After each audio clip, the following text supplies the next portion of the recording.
मित्रों, क्या आपने कभी यह जानने की कोशिश की है कि स्त्री को देखकर मनुष्य के मन में कलुषित विचार क्यों आते हैं? क्यों एक साधारण सा पुरुष भी स्त्री को देखकर वासनात्मक विचारों में खो जाता है जिन पर उसका कोई नियंत्रण नहीं होता? क्या यह सिर्फ पुरुषों की कमजोरी है या इसके पीछे कोई गहरा मनोवैज्ञानिक और आध्यात्मिक कारण छिपा है?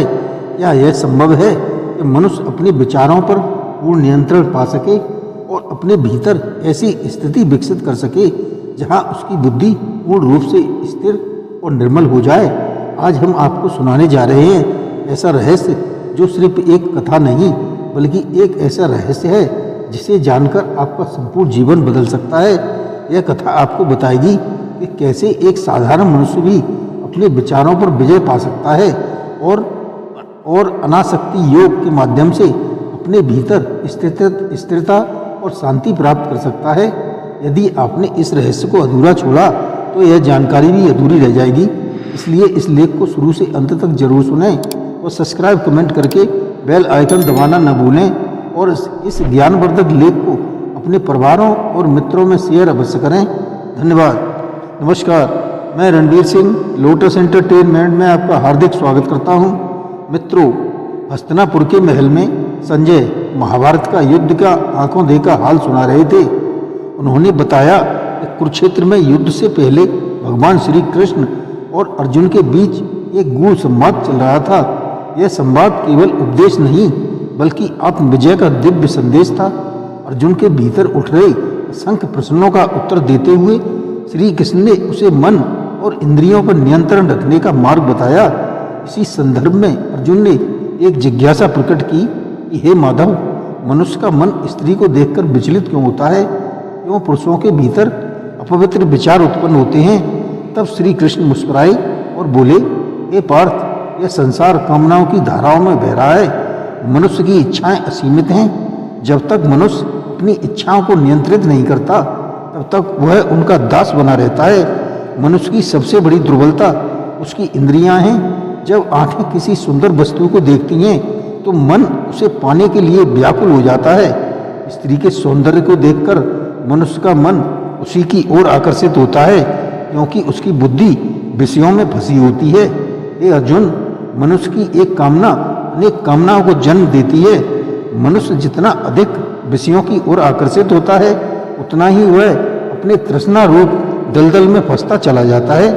अर्जुन ने प्रश्न किया, हे मधुसूदन, यदि मन को नियंत्रित करना ही उपाय है तो क्या इंद्रियों को दबा देना ही समाधान है? श्री कृष्ण ने उत्तर दिया, नहीं पार्थ, केवल इंद्रियों को दबाने से मनुष्य के भीतर उत्पन्न होने वाली इच्छाएं समाप्त नहीं होती।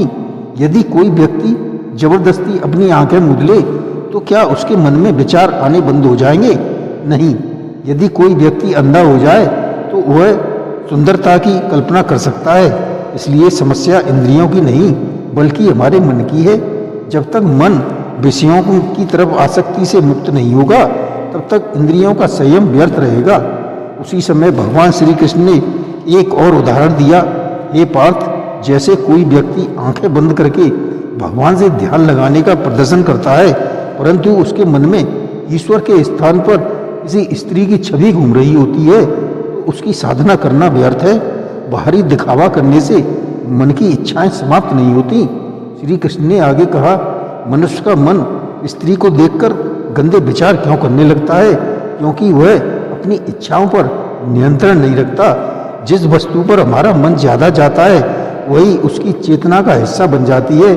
यदि कोई व्यक्ति स्त्री को केवल एक शरीर के रूप में देखता है तो उसके मन में पवित्र विचार आते ही हैं। लेकिन वही व्यक्ति स्त्री को माता, बहन या देवी के रूप में देखे तो उसके विचार स्वतः ही पवित्र हो जाते हैं। ये अर्जुन, मनुष्य का मन चंचल है लेकिन इसे नियंत्रण में लाया जा सकता है। यदि मनुष्य अपने विचारों को शुद्ध कर ले तो उसकी दृष्टि भी शुद्ध हो जाएगी। ये पार्थ, पहले ज्ञान के द्वारा बुद्धि को स्थिर करें।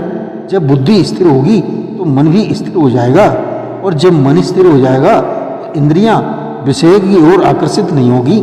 जिस प्रकार कछुआ पथरा भांपकर अपने अंगों को भीतर समेट लेता है वैसे ही एक दृढ़ प्रतिज्ञ व्यक्ति विषयों के प्रलोभन से स्वयं को बचा लेता है। इसके बाद श्री कृष्ण ने बताया, जिस प्रकार कछुआ अपने अंगों को संकुचित कर भीतर समेट लेता है, वैसे ही जो मनुष्य अपनी इंद्रियों को विषयों से विरक्त कर लेता है, उसकी बुद्धि स्थिर हो जाती है। श्री कृष्ण के इन वचनों ने अर्जुन के भीतर एक नया प्रकाश भर दिया। उन्होंने समझ लिया कि मन की इच्छाओं को दबाने से समाधान नहीं होगा, बल्कि उन्हें सही दिशा में मोड़ना होगा। मनुष्य का मन स्त्री को देखकर गंदे विचार इसलिए करता है क्योंकि वह स्त्री को सिर्फ भोग की वस्तु समझता है। यदि वह स्त्री को एक पूजनीय रूप में देखे तो उसके विचार स्वतः ही पवित्र हो जाएंगे। जो कोई भी अपने मन को विषयों से हटाकर ज्ञान और आत्म संयम के मार्ग पर लगाएगा, वही सच्चा शांति प्राप्त करेगा। यदि आपको यह कथा ज्ञानवर्धक और प्रेरणादायक लगी हो, लाइक करके मित्रों से शेयर अवश्य करें। जय श्री कृष्ण।